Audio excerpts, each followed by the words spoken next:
Je me rends compte qu'il y a quelque temps, je montais plus vite. Maintenant, je descends plus vite. Je suis heureux d'être parmi vous. Ça n'a pas été sans difficulté, mais le Seigneur permet, quand Dieu permet. Nous profitons des moments de Dieu. Nous profitons des temps de Dieu, et surtout, nous profitons de la parole de Dieu. Nous profitons du miroir de Dieu, surtout, du miroir de Dieu. Quand on me laisse la place, je dis souvent, c'est comme ce que me disait, nous avons laissé la place au miroir. Donc le miroir, bien sûr, le moment est de ce côté, c'est moi qui prêche, mais croyez-le que je l'ai vu d'abord pour moi, parce que c'est moi qui l'ai vu. Et quand on voit des choses, on a envie de les dire aux autres, parce que nous voulons partager ce que nous avons reçu de la part du Seigneur, surtout que nous savons dans quel temps nous sommes, la Bible dira, nous savons dans quel temps nous sommes, nous ne sommes pas ignorants des temps que nous vivons. Et dans la parole de Dieu, il y a assez de clarté pour y voir clair en tout et pour tout, même si il y a du brouillard, avec Dieu on y voit. Donc, les choses de Dieu sont, je sais que vous le savez, vous avez des prédicateurs qui vous le disent, et en tant que chrétien aussi, vous le savez aussi, les choses de Dieu sont très sérieuses. Et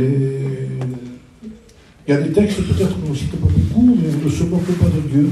C'est écrit ça aussi. Est-ce qu'on aurait tendance à vouloir se moquer de Dieu? Je ne crois pas.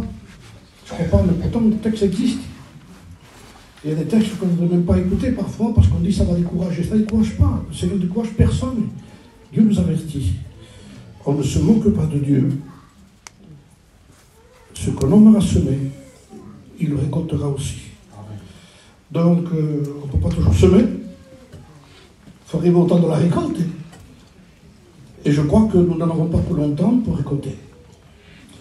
Je crois aussi qu'il y a un moyen de plonger nos regards dans les choses de Dieu et d'y voir, que le Seigneur ouvre mes yeux pour que nous puissions voir quelle est la situation que nous sommes en train de vivre.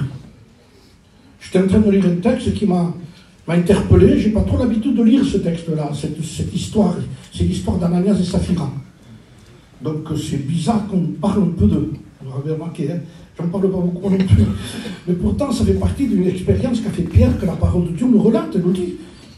Et je me suis rendu compte que ce qui m'a étonné, c'est que cet homme et cette femme ont fait un don à Dieu,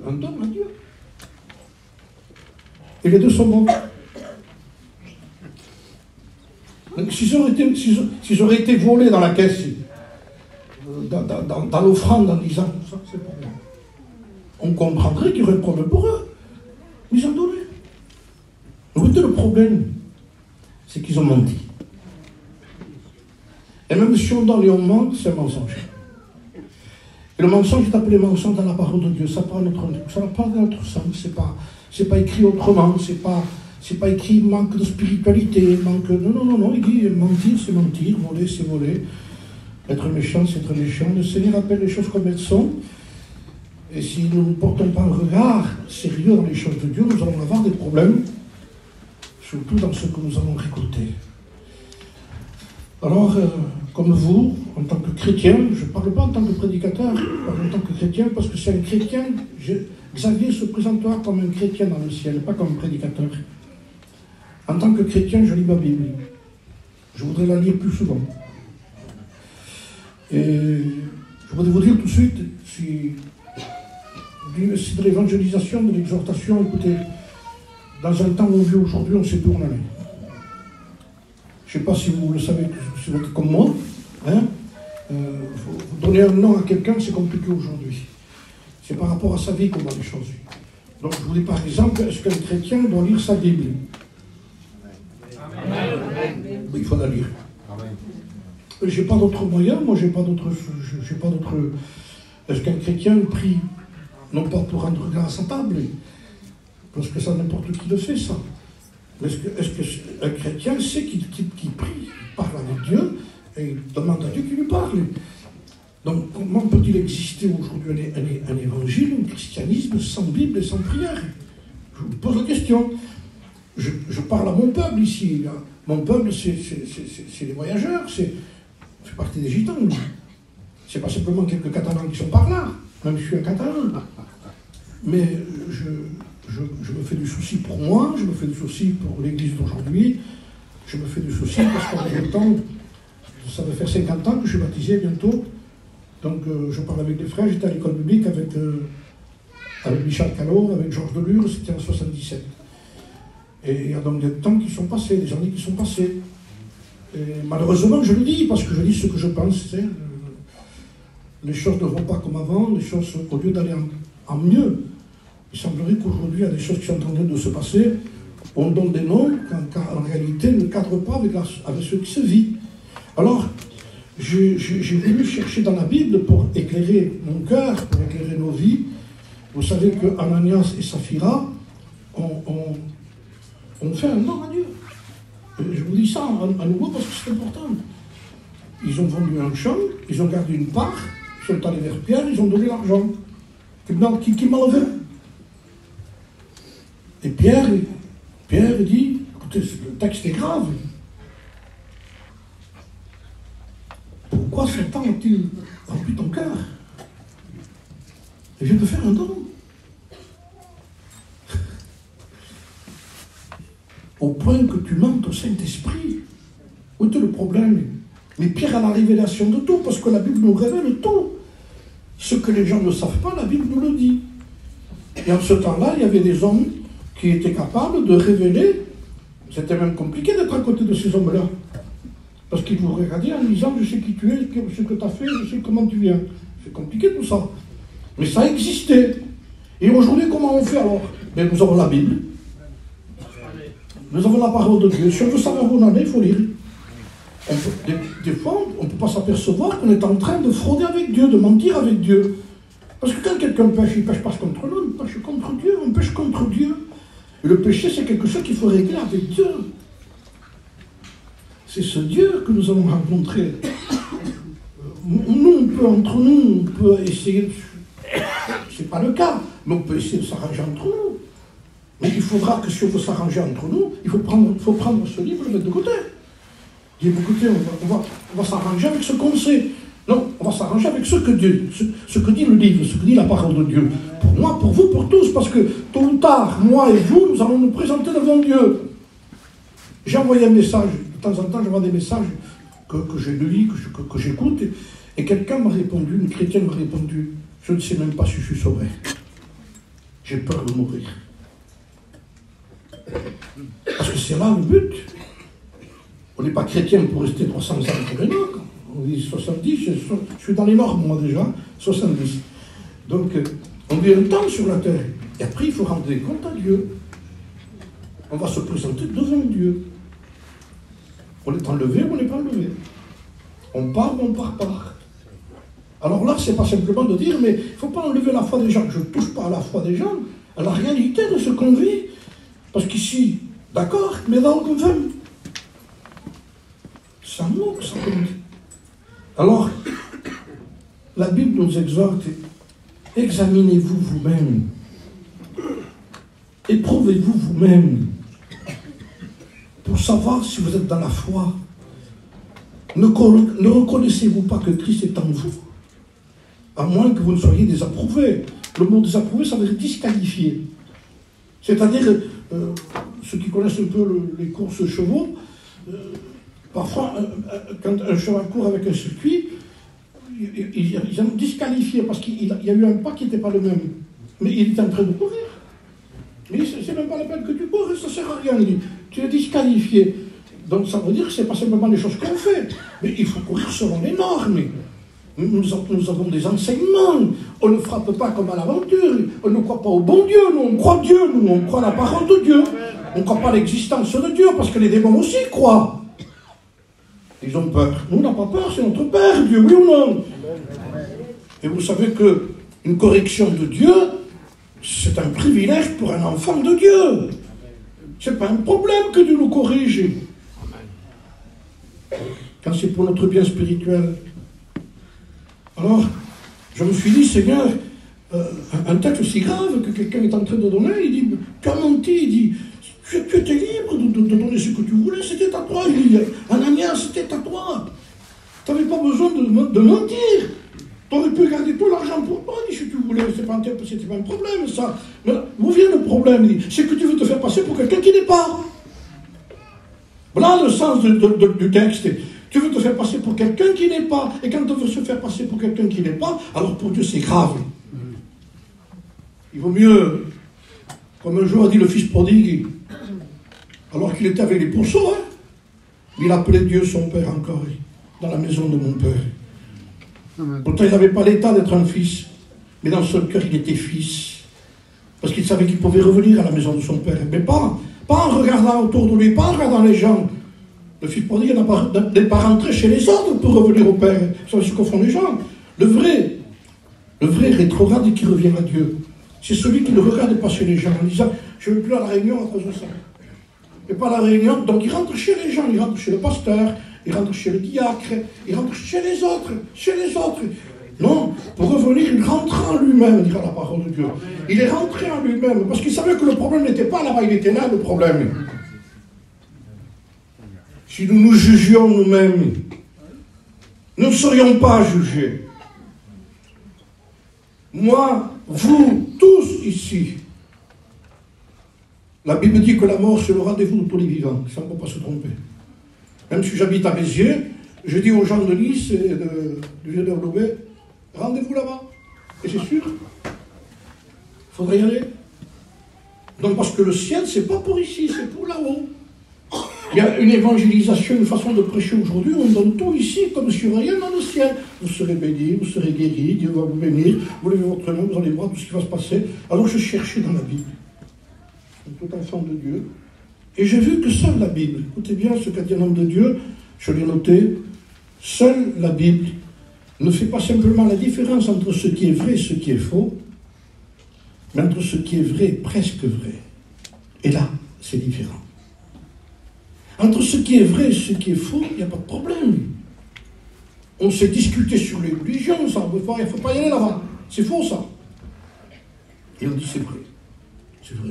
Il faut des trucs comme ça. Mais après, le presque vrai, qu'est-ce que c'est? C'est quelque chose qui ressemble tellement au vrai qu'on se trompe. C'est faux, ça. Pourtant, elles sont là, les fleurs. Mais elles sont fausses. Comment on sait qu'ils sont faux? Il faut presque les toucher. Mais pourquoi on se rend compte que c'est faux? Parce que tout simplement, elles n'ont pas besoin d'eau ni de soleil. Elles sont toujours brillantes comme ça. Mais pas d'eau ni de soleil. Donc comment pouvons-nous avoir une plante qui soit vraie, qui n'a pas besoin d'eau? C'est parce qu'elle est fausse. Sinon elle fane. Donc il vaut mieux faner un peu, arracher quelques petites feuilles sèches, mais au moins nous savons que nous sommes nés de Dieu et que nous avons besoin d'eau et de soleil, de lumière. On a besoin d'y voir clair, frères et sœurs, on a besoin d'y voir clair. Alors, la Bible seule fait la différence.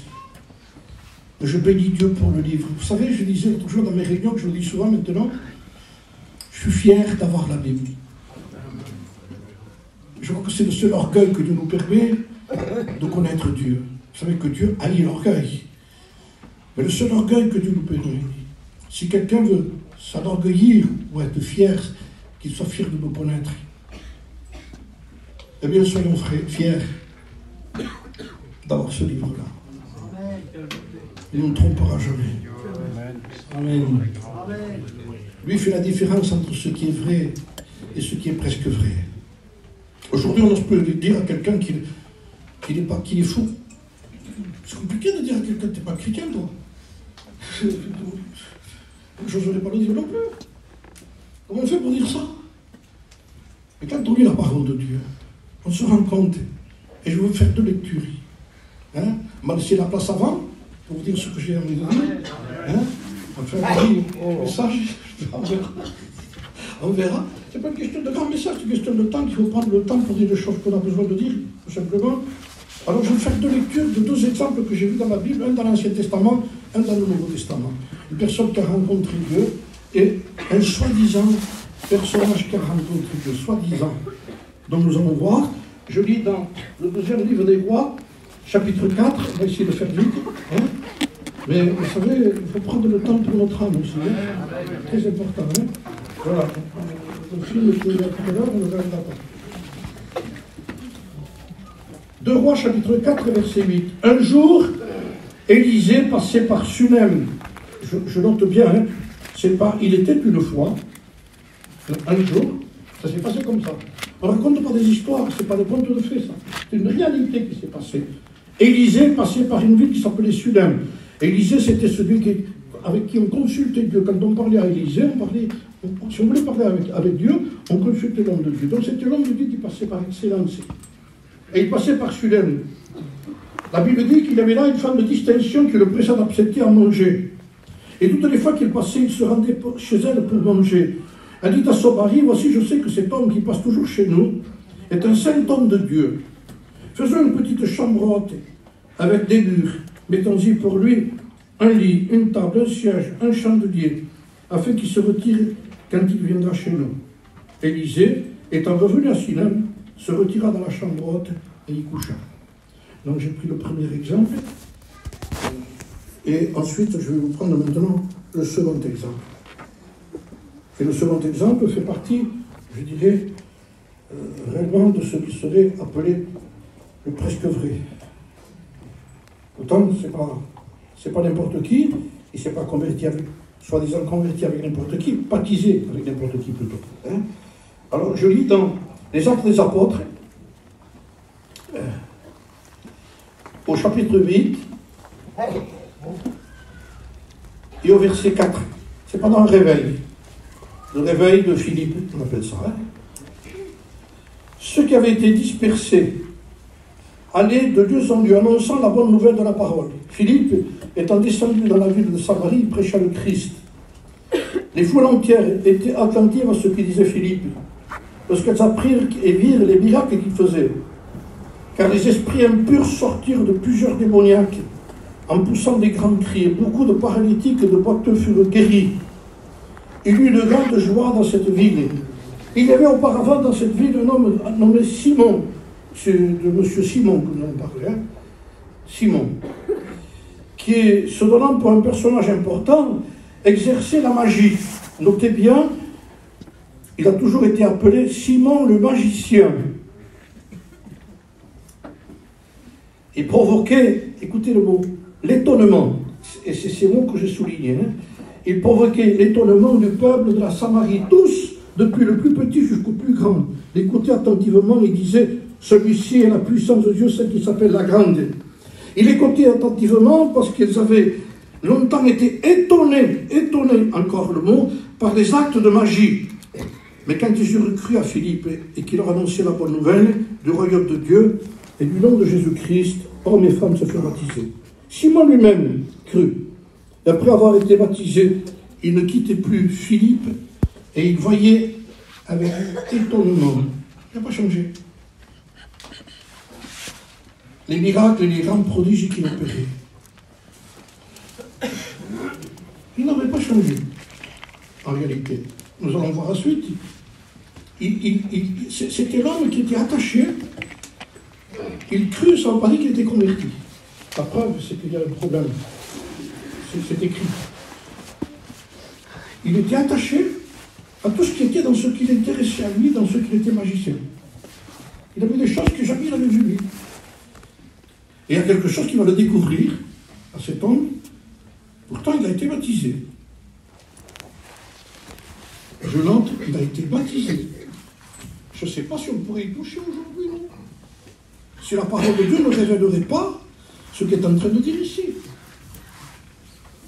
Seule la parole de Dieu fait la différence entre ce qui est vrai et presque vrai. Le presque vrai, c'est du faux. Avant, nous n'avions pas ce problème du presque vrai. Parce qu'avant, on parlait de deux personnes. Dans la Bible, il n'y a toujours eu que deux personnes.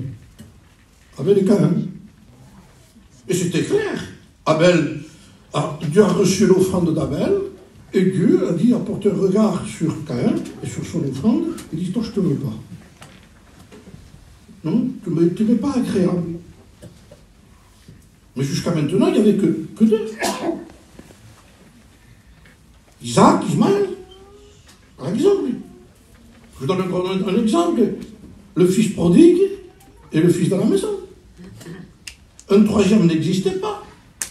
Il n'y avait pas un troisième fils qui n'était pas comme l'autre là-bas, mais il n'était pas entièrement dans la maison. Il habitait avec un petit camping dehors.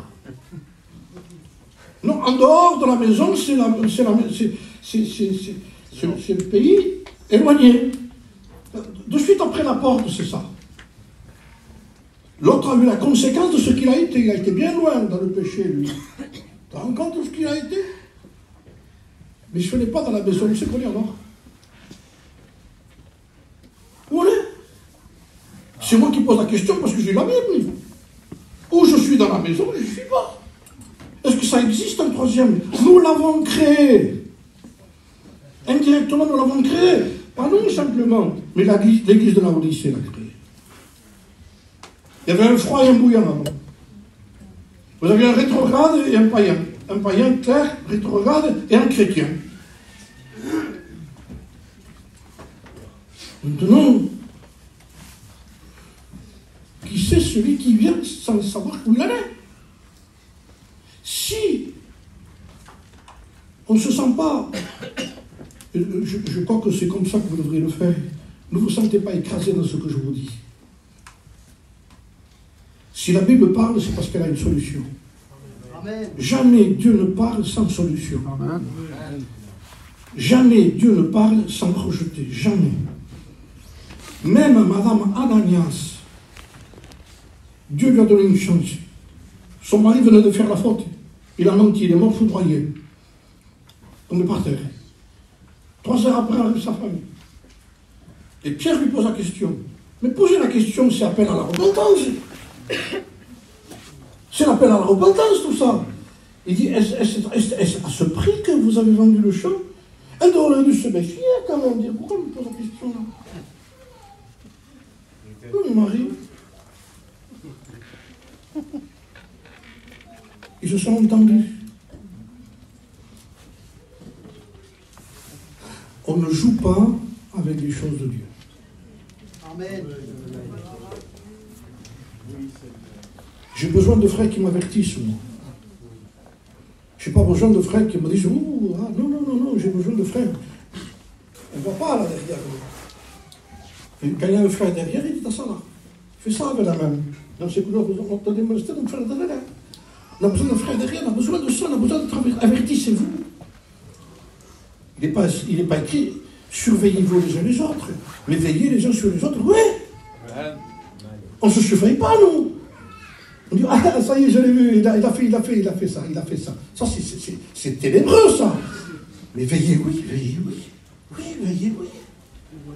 Veillez sur un Catalan, un voyageur, un manouche à Rome. Donc, 4 jours, sur le peuple de Dieu. Sur chacun de nous, veillez les uns sur les autres, et parce que surveiller les uns les autres. On va essayer de faire une compétition, les uns les autres non plus. C'est fini, ça. Mais on a besoin d'y voir clair. Les conséquences sont éternelles, elles ne sont pas terrestres. Sur la terre, on peut être chrétien pendant 50 ans, mais après arrive l'éternité.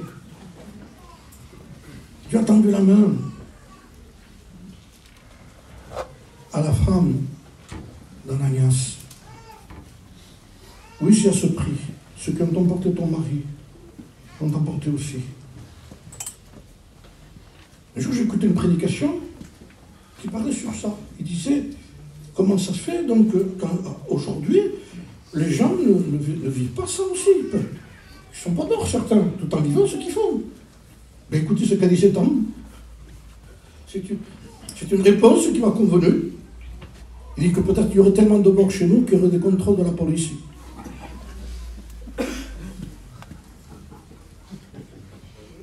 Et comment ça fait qu'il y a tant de gens qui meurent chez eux? Dans le système chrétien d'aujourd'hui, je parle. J'ai écouté, moi, une conversation de 2 chrétiens qui parlaient de 2 personnes qui allaient à la réunion, au sujet d'Ananias et Saphira aussi. Ce sont des conversations. Il dit, où tu vas toi à la réunion? Quelle église tu vas? Ben, dis moi, je vais à l'église de Pierre.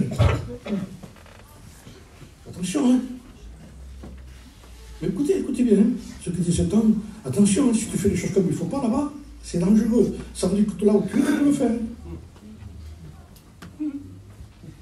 Tu es dans une église, tu es tranquille, tu ne meurs pas là-bas. Mais tu peux pécher, quoi. Tu peux mentir. Mais vous vous rendez compte de ce que... Mais ça sort, ça, c'est clair, ça. C'est pas moi c'est des hommes de Dieu qui je suis d'accord avec. Qui était l'homme, donc, qui c'était le monsieur qui est passé à travers? Mais c'était un homme tout simplement qui a fallu la parole de Dieu qui vienne. Même si si Philippe a été quelqu'un qui l'a baptisé. Arrive ce moment-là, écoutez, c'est écrit comme ça. Hein? Les apôtres qui étaient à Jérusalem ayant appris que la Samarie avait reçu la parole de Dieu, ils envoyèrent Pierre et Jean. Notez aussi que c'est même pas Philippe qui a fait appel aux anciens. C'est les anciens qui ont su qu'il y avait le réveil et ont dit allons contrôler comment ça se passe. Et je crois que les frères ont le droit d'aller contrôler certains endroits où il se passe certaines choses. On va voir si la parole de Dieu est toujours mise en évidence. Et béni soit Dieu, visitons-nous, frères et sœurs, c'est pas un problème sur ça. De toute façon, tous ceux qui ont voulu s'éloigner du mouvement, je dirais, de la doctrine de chez nous, ont fini mal. Nous l'avons expérimenté nous-mêmes, je le dis en tant que gitan. Quand l'Espagne s'est trop détachée de nous, c'est rentré des doctrines bizarres. Et vous le savez que c'est comme ça. Pas tous, la plupart. Des tombeurs, de l'huile sur les mains, des frissons, tout ce que vous voulez. Il a fallu que des frères anciens aillent là-bas, arranger les choses. Sans dire que la doctrine a voulu revenir, la parole de Dieu a voulu revenir. Et nous avons besoin que la parole de Dieu revienne en force chez nous. Nous n'avons pas besoin de la connaître parce qu'on la connaît, on la sait, donc il faut la vivre, la parole de Dieu. C'est pas simplement qu'on sait quelque chose, mais qu'on vit quelque chose, qu'on y veille, et qu'on y veille avec sérieux, frère. Alors, je vous dis l'histoire de Simon. Lorsque Simon dit que le Saint-Esprit était donné, parce que Pierre a posé les mains aux gens, ils n'ont pas donné. Et lorsque le Saint-Esprit fut donné, et qu'il s'est posé les mains aux apôtres, il leur offrit de l'argent. Là, c'est ce qui compte pour lui déjà. C'est ce qui compte. Il n'a pas lâché ça, lui. Cet amour, il n'a pas lâché. Je ne touche pas quelque chose qui est bizarre. C'est que le problème d'aujourd'hui, c'est ça aussi. Et vous le savez. Accordez-moi aussi ce pouvoir, encore du pouvoir. Il veut du pouvoir. Il veut de l'étonnement. Il ne cherche pas la gloire de Dieu, il veut du pouvoir. Et quand quelqu'un veut du pouvoir, il sort du cadre des choses de Dieu. On n'est pas prédicateur pour avoir du pouvoir. Hein. Ou pour avoir une prédication plus haute que notre. On ne fait pas des compétitions chez nous. Chacun a un mot à dire de la part du Seigneur. Et chacun apporte ce qu'il doit apporter. Le pouvoir ne vient pas de Dieu, ce n'est pas du pouvoir.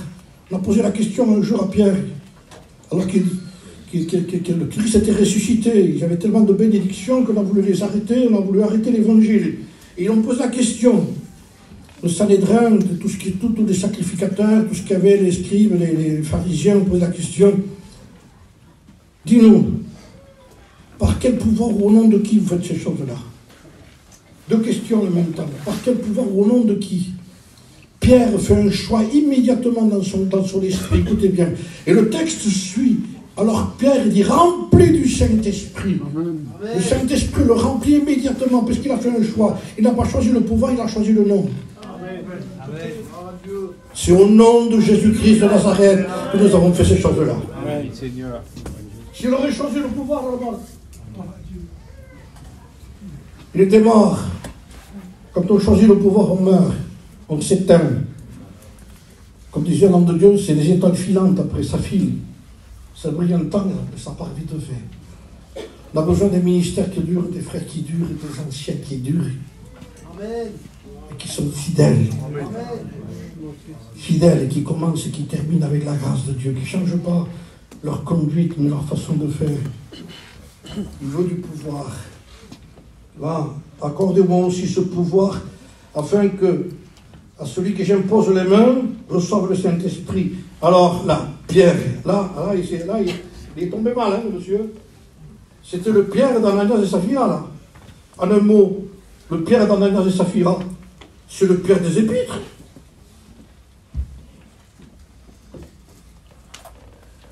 Ça veut dire que seule la Bible fait la différence entre ce qui est vrai et presque vrai. Et là intervient Pierre. Pierre est là. Écoutez ce qu'il dit. Pierre il dit que ton argent périsse avec toi. Il ne mélange pas lui. Hein. Il faut faire attention parce qu'il est tombé. Il n'est pas debout, comment voulez-vous qu'il tombe? voilà, il n'a jamais été debout. Il ne peut pas tomber, il est par terre. Ne venez pas me dire que c'est pas des chrétiens quand même. Que ton argent périsse avec toi, puisque tu as cru que le don de Dieu s'est créé à prix d'argent. L'argent n'a pas de valeur dans le christianisme. Aucun. Quand Dieu en veut s'en servir, il le fait et il donne à des gens, il donne à des missionnaires, il donne. Ne vous en faites pas, il le fait lui. Ça non plus. Il n'est pas intéressé par ça, il est intéressé par des hommes et des femmes qui marchent avec lui, qui cherchent Dieu, qui prient, qui se confient en Dieu, et qui n'ont que ce but, la gloire de Dieu. La gloire de Dieu. Nous perdons du temps, nous perdons du temps. Je vous le dis parce que je vous parle avec mon cœur. Maintenant, j'ai 70 ans, il y a 50 ans que je suis chrétien. Mais aujourd'hui, plus que jamais, quand je prie, quand je cherche Dieu, je pleure devant Dieu. Le Seigneur, que du temps perdu. Que des choses que j'ai tant empêché de faire. Et c'est vrai, les frères. Je vous dis franchement, vous n'êtes pas des copains, vous êtes mes frères, vous êtes mes sœurs. Et ceux qui vont se convertir ce soir, vous pouvez vous convertir avec ce que je vous dis ici. Parce que ça, c'est la Bible, c'est du vrai, la Bible. Ce n'est pas des émotions. Aujourd'hui, on utilise les émotions, les sentiments. On essaie de toucher le cœur à n'importe quel prix, on veut toucher. Mais l'émotion n'est pas l'onction.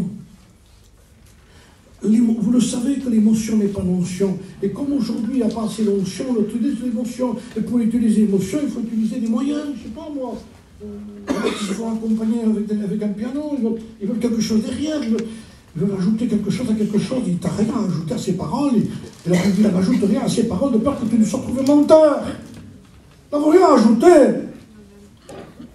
Parce que le choix de Dieu, ça a été avec rien, comme disait un homme de Dieu. Un homme de Dieu disait, Dieu, avec rien. Rien, c'est rien, mais pour Dieu, quand il n'y a eu rien, au commencement, il n'y avait rien. Il n'y avait rien au commencement. Mais Dieu dit, moi, rien, c'est quelque chose pour moi. Mais pour moi, rien, c'est rien, les frères. Et pour vous, je crois que c'est pareil. Je dis, il n'y a rien. Mais il n'y a rien. Comment on fait? Il n'y a rien. Mais Dieu dit, moi, rien, c'est quelque chose. Vous allez voir qu'avec rien, je fais quelque chose. Que la lumière soit et la lumière fut. Avec rien, il a créé. Amen. Et ensuite, le choix de l'apôtre Saint Paul, quand il parle, Dieu a choisi qui? Qui a choisi? Ceux qui n'étaient rien, ceux qui n'avaient aucune valeur, ceux qui n'étaient pas considérés. Souvenez-nous de notre réveil à nous, c'est notre réveil à nous, c'est le mien aussi. En quel temps, 70 ans en arrière, avec qui? Avec une voyageuse qui ne savait pas lire. Un prospectus.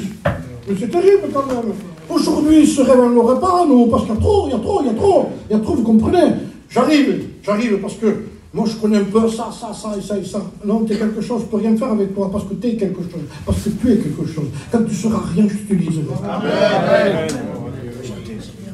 Alléluia. Amen. Et à partir du moment où on dit ça, j'ai rien, je suis rien. Et quand c'est vrai, que c'est profond ce que je vous dis, et que c'est vrai, alors Dieu maintenant, je vais faire quelque chose avec toi. Et on va créer des choses qui n'ont jamais existé, qui ne peuvent pas être créées avec des capacités humaines. Nous n'avons pas besoin d'un Simon, même s'il était connu. Lui, il était connu. Lui, tu sais, lui, le jour qu'il se convertit, je te promets, ça va être quelqu'un, il a été aux écoles. Il a un bac. Un bac d'eau, c'est le bac d'eau. Tant mieux, vous avez une connaissance, gardez-vous là. Pour vous, hein, pas pour Dieu, on n'en a pas besoin. On a besoin de gens qui se vident plutôt. Parce que Paul avait peur de sa connaissance. Il se vidait, lui. Il en avait trop de la connaissance qu'il a rencontré Jésus-Christ. Et j'en ai trop, il dit. J'en ai trop. Alors il tremblait pour monter au pupitre, tout tremblant, je suis venu parmi vous. Je ne tremble pas, moi. Et Paul tremblait, lui. Alors, je ne ressemble pas, hein. Donc vous voyez que c'est le contraire total. L'évangile, c'est le contraire total de tout. Il vous a choisi, il m'a choisi parce qu'on n'était pas. Dieu a choisi les choses viles, celles qui n'étaient rien, pour confondre les fortes, celles qui sont. Pour que la croix ne soit pas. En un mot, Paul avait peur de faire de l'ombre à la croix. Il ne voulait pas que son savoir fasse dire quel message. Alors il dit, j'ai manqué mon message. J'aurais tellement voulu que les gens disent quel sauveur. Quel Jésus, quel Dieu. Alors il a fallu qu'il s'efface et qu'il me prenait surtout comme de la boue. Alors je dis, je rejette tout, je rejette tout, je rejette tout. C'était important ce qu'il savait, mais pas pour le distribuer comme ça. Tenez des bonbons, je vous en offre. Et attendez, vous ne connaissez pas tout. Hein.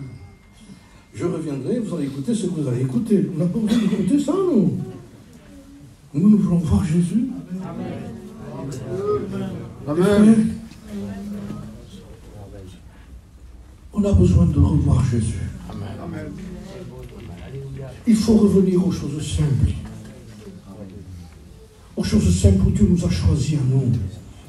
C'est un privilège d'avoir été un peuple simple.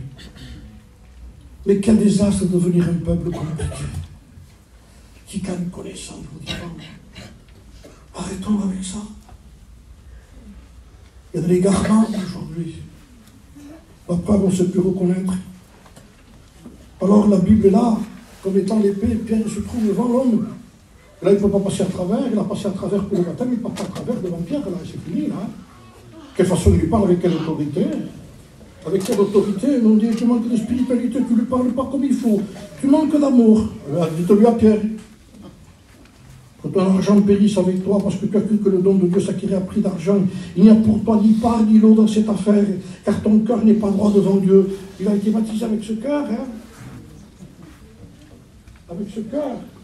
Écoutez bien. Repends-toi donc de ta méchanceté. Repends-toi donc de ta méchanceté. À manquer la repentance, on dirait, hein? Et prie. C'est-à-dire, n'essaye pas de prier sans t'être repenti avant, il dit, hein? Repends-toi et prie après. Non, dis prie. Non, repends-toi. Prie le Seigneur pour que la pensée de ton cœur te soit pardonnée. S'il est possible, s'il est possible. Il n'assure rien.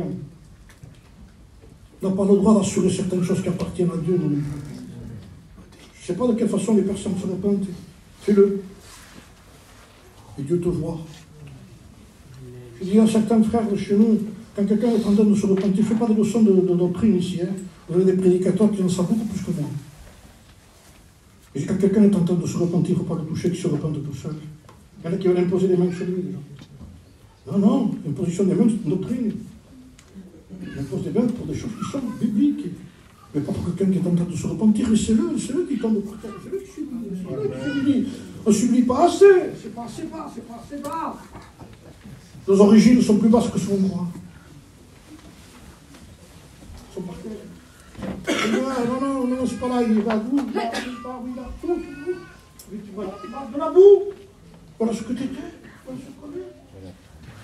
Et puis avec ça, fait quelque chose aussi. Avec tout ce qui n'était rien. Poussière. N'est-il pas écrit, tu retourneras à la poussière? On n'en veut pas sur nos pieds. Essayez de rentrer chez vous, les frères, avec de la boue sur vos pieds. Sortons les chaussures. Parce que les gens ne mettent pas dedans. Dieu dit avec ça, moi, avec ça, je crée, moi. C'est encore lui qui crée, qui veut recréer des choses chez nous, de nouveaux sentiments, une nouvelle vision des choses de Dieu. Une simplicité qui est tellement simple qu'il dit, Seigneur, si je ne prie pas, je ne tiendrai pas. Si je ne lis pas, je ne tiendrai pas. J'ai besoin de te consulter tous les jours. J'ai besoin de lire la Bible tous les jours. J'ai besoin de prier tous les jours. Tous les jours. Et non simplement de prier tous les jours, mais j'ai besoin de garder une communion permanente tous les jours. Parce qu'il est dit qu'il veillait. Avant de prier, il veillait. À quoi? À ce qu'il faut toujours prier. Veillez à prier. Ça veut dire, veillez d'abord. Veillez à ce que ces choses-là ne partent pas. Que Dieu me donne, que Dieu nous donne. À ressentir constamment cette visitation de Dieu, que nous sommes vraiment le temple du Saint-Esprit, qu'on ne peut pas se permettre, en tant qu'enfant de Dieu, en tant que chrétien, de faire n'importe quoi, de dire n'importe quoi, de mentir, de voler, d'être méchant, et rancunier, et d'avoir des ennemis. C'est écrit. Il nous a sanctifiés. Il nous a mis à part. À part.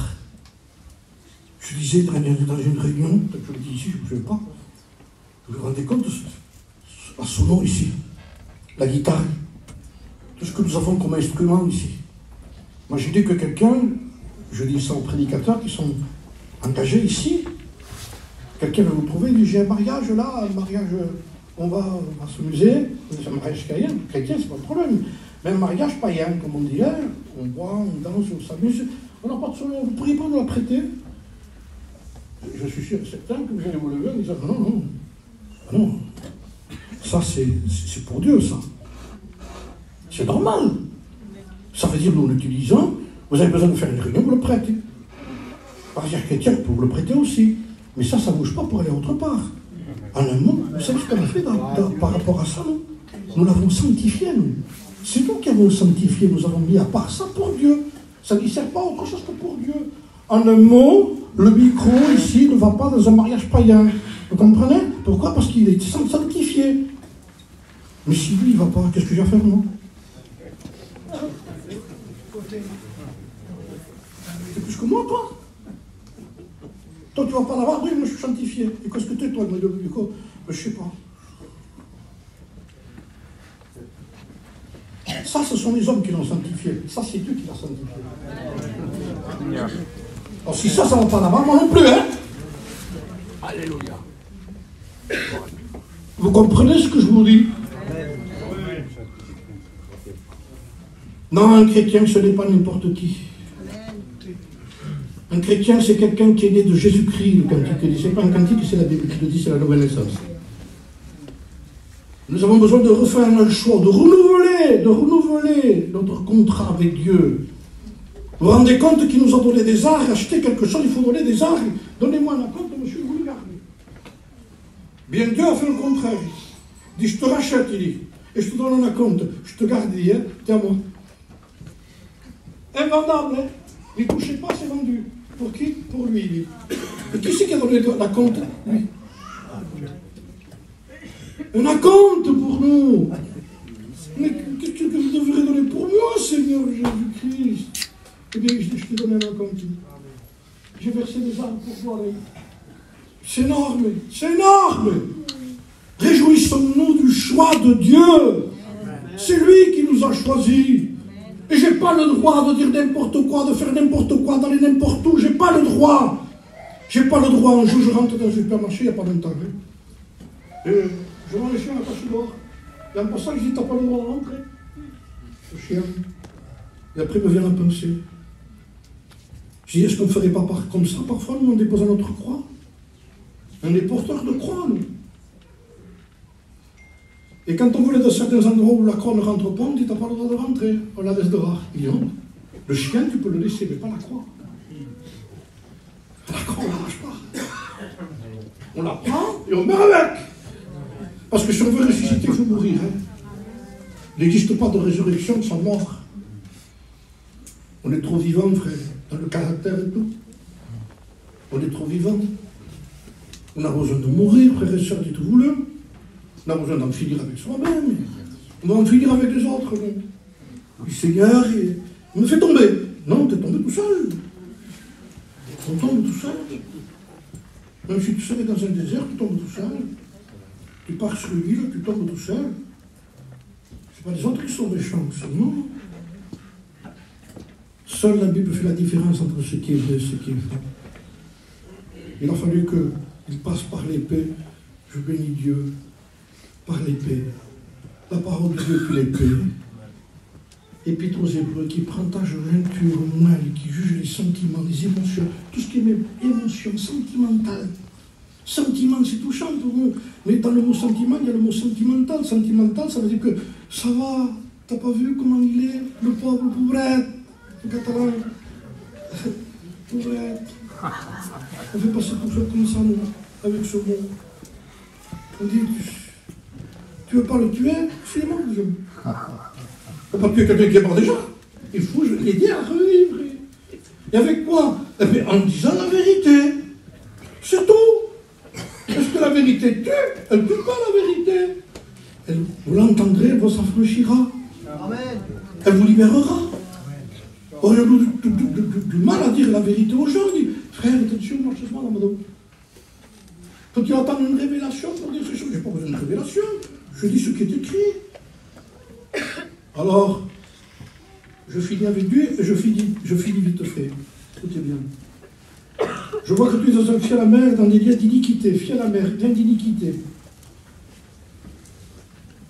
Simon répondit, priez vous-même. Écoutez, quand je vois, prie, il dit, hein, repens-toi et prie. Et Simon lui répond, priez vous-même le Seigneur pour moi, afin qu'il ne m'arrive rien de ce que vous avez dit. Il ne se repent pas. Il ne veut pas les problèmes du péché. Mais le péché, ça ne le dérange pas. Et vous avez des gens qui ne veulent pas les problèmes que crée le péché. Mais le péché, ça ne les dérange pas. Vous avez des chrétiens qui ne sont pas en train de se repentir. Ça ne les dérange pas. Ça ne leur fait rien des propositions de Pharaon alors en Égypte. C'est la proposition de Pharaon, ça. Ben, c'est pas mal, il y a. On est là, et on adore là, on fait des réunions ici. Et Pharaon va aller plus loin, si vous voulez dire. Si tu veux, il dit, je t'offre un pupitre, je t'offre un local aussi, hein, en Égypte. Mais en Égypte. Si tu veux aussi, tu as des cantiques égyptiens, si tu veux. Avec le style d'Égypte ou pas. Ça n'a rien à voir avec la spiritualité. Et ça bouge. Mais tout ça, c'est pas en sortant d'Égypte. Il fallait sortir d'Égypte et passer la mer Rouge de l'autre côté pour adorer Dieu. Pas ici. Alors, je me suis dit, je vous le dis ce soir, si Pierre ne serait pas venu, je vous dis ce qu'il aurait pu devenir dans l'église de chez nous, je dis. À Béziers. Comme ça, vous ne vous sentirez pas vexé. Je prêche ici quand même. Hein. Voilà. Oui, sinon on dit c'est pas pour vous. Je ne prêche pas ici, alors hein. Qu'est-ce qu'il serait devenu? Bon, il vient de se baptiser. Qui c'est qui t'a baptisé? Philippe. Quelques jours plus tard, après son baptême, on va demander au frère Simon le magicien, parce qu'il garde son nom quand même, lui. Simon le magicien qui présente la réunion. C'était la réunion, normalement, de temps en temps, il faut faire quelque chose pour les encourager. Il faut encourager Simon le magicien. C'est comme ça. Si Pierre ne serait pas venu, si la parole ne serait pas venue, si la parole ne vient pas, je fais pareil, moi. Mais quand la parole, on la met devant, alors moi je me pose ici. As-tu le droit de toi? As-tu le droit? Tu me suis aussi? Oui, Seigneur, je te suis, bien sûr. C'est toi qui le dis. Alors, je fais comme ça. Quelque temps plus tard, M. Simon le magicien, mais il rentre avec sa Bible, avec un stylo et une petite feuille. Prends des notes sur le pouvoir, sur la façon de prêcher. Il dit, si je serais à vous, je dirais ça. Donc moi, je ne lui ai pas dit ça. Il n'écoute même pas. Il voudrait dire des choses aussi. Et comme aujourd'hui, si on ne met pas la parole de Dieu en avant, les frères, écoutez bien ce qui va arriver, c'est que tôt ou tard, on dit, il va monter, lui. Vous savez où c'est qu'il va aller? À l'école biblique. Et puis, quelques temps plus tard, inscrit à l'école biblique, Simon le magicien. Oui. Si la parole de Dieu n'est pas en avant, c'est Simon le magicien qui est là-bas. Voilà où il est. Et de là, quelques temps plus tard, livre de l'Apocalypse, quand tout est terminé, la Bible dit « Dehors les magiciens ». Parce qu'il n'a pas changé. Vous savez comment est appelé aujourd'hui, je l'ai lu dans le passage, la doctrine de Simon le magicien, de la simonie. Ça existe encore aujourd'hui. Moi, je l'ai appris comme ça parce que je l'ai lu. Écoutez comment c'est écrit. Je crois que j'ai le papier ici, je ne l'ai pas perdu. Pour vous donner les preuves de ce que j'ai lu. Le nom de Simonie, qui est un dérivé de lui, mais qui a toujours existé comme Balaam, comme tous ces hommes qui ont été doctrines après. Le nom de Simonie a été donné au trafic des choses saintes. Et ces gens existent. Il en a semé. Et nous en voyons les conséquences. Parce que c'est un presque vrai. Et c'est difficile. Un faux, c'est pas le problème. Un faux, tu vas ici, mais quand quelqu'un pratique des choses et que tu sais que c'est pas, ça ne vous est pas arrivé, ça? J'ose pas dire, mais on sent qu'il y a quelque chose qui ne va pas. Même je me suis accusé, je ne suis pas de discernement, je suis un prédicateur comme vous, c'est pareil. Mais des fois, je me suis reproché d'être juge trop. Tout pareil, toi.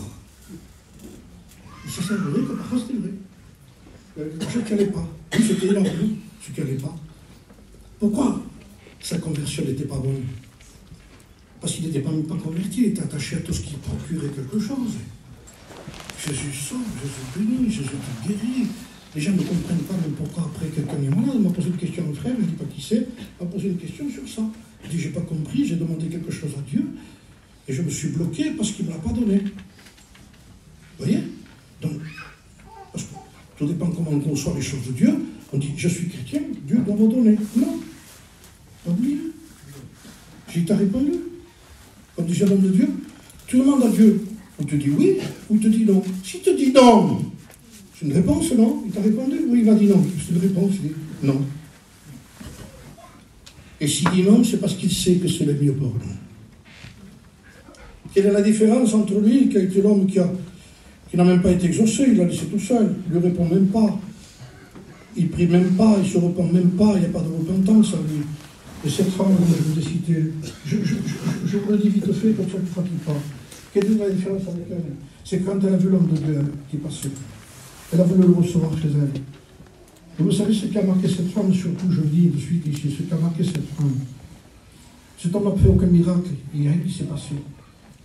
Elle dit, c'est un homme qui est saint, il dit. Cet homme qui passe chez nous, c'est un homme qui est saint. La véritable conversion commence par un Dieu qui est saint. Parce que ce que nous n'avons pas, nous, on peut avoir tout avoir la religion, la connaissance, mais la sainteté, il n'y a que Dieu qui l'a. Et ce dont nous avons besoin, ce que j'ai besoin dans ma vie, moi, c'est quelque chose que j'ai pas, c'est de la sainteté qui vient de Dieu. L'évangile, c'est quelque chose qu'on n'a pas. Et il vient de Dieu, c'est la sainteté de Dieu, tellement saint qu'il a frappé son fils pour ne pas nous frapper. Le péché se frappe, il dit, même si c'est mon fils, il le prend, je le frappe à lui, à ta place. Je suis saint. Ça a marqué sa vie. Et cette femme a été tellement marquée qu'il dit, je veux que tu viennes manger chez moi. Elle a eu contact. Et après, second contact, quand tu viens ici, viens manger chez moi tous les jours. Elle voulait encore plus. Mais qu'est-ce que vous voulez encore plus? Plus de révélation de sainteté. It's the show, la Bible. C'est ça la parole de Dieu. La Bible nous révèle un Dieu saint. On l'a oublié peut-être. C'est pour ça qu'aujourd'hui, vous avez des chrétiens qui mentent. Vous avez des chrétiens qui volent aujourd'hui, je ne dis pas. Mais il y en a partout. Il y a des chrétiens qui se disputent, il y a des chrétiens qui ont de la haine. Et ça passe quand même. Mais non, il dit. Vous ne pouvez pas avoir ça parce que je suis saint et je peux te donner une vie sainte. Sans ces choses-là, tu n'es pas obligé de te plier à ça. Alors dit à son mari maintenant, on fait quelque chose de plus vite. Tu sais quoi? On va le faire habiter chez nous. Ça c'est le processus de quelqu'un qui rencontre la personne. Cette sainteté, on ne l'aura pas de temps en temps dans une réunion, ce petit moment, je ressens des frissons. Je veux que ce Dieu saint habite dans mon cœur, dans ma vie, dans mon cœur, dans mon âme, dans mon esprit. Je veux être imprégné de ce qu'il est, pour que moi je puisse... Parce que quand il y a la sainteté qui vient, on est obligé de partir de chez nous. Il faut quitter là, hein. Ou c'est lui qui part, ou c'est nous qu'on part. Et comme on aime le Seigneur, on dit Seigneur, que ça parte, mais toi tu restes. Le mensonge part, Seigneur, mais toi tu restes. La méchanceté part, Seigneur, mais toi tu restes. Amen. Amen. Tout ce qui n'est pas vrai part, mais toi tu restes. Le monde part, mais toi tu restes. Amen. Ta vie reste, ma vie part. C'est ça. Alors je veux le faire habiter ici. Ils ont commencé à transformer, à faire quelque chose qui était au-dessus d'eux. Une chambre haute. Et les gens qui passaient, c'était le témoignage de la femme qui avait rencontré Dieu, ça.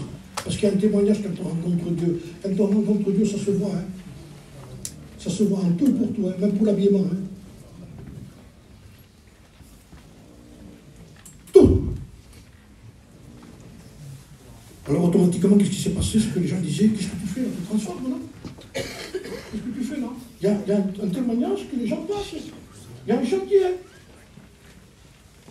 Il dit oui. Ils se sont aperçus qu'elle transformait, qu'elle se transformait, qu'elle transformait, qu'elle se transformait, qu'il transformait. Il y a une transformation dans sa maison, dans sa vie. Il y avait un changement. Amen. Il y avait un témoignage qui était donné. Et c'est à cause du témoignage que les gens parlent après. En bien ou en mal, hein, pareil. Ils disent, ça, chrétien, c'est pas vrai. Et quand il y a un chrétien, lui, c'est un chrétien. Pourquoi il y a un témoignage? C'est tout. Et les gens ont dit, voilà. Il y a quelqu'un qui habite chez lui maintenant. Mais qui c'est? C'est un homme qui est saint. La sainteté est venue habiter dans cette maison. Voilà ce que c'est entre le vrai et le presque vrai.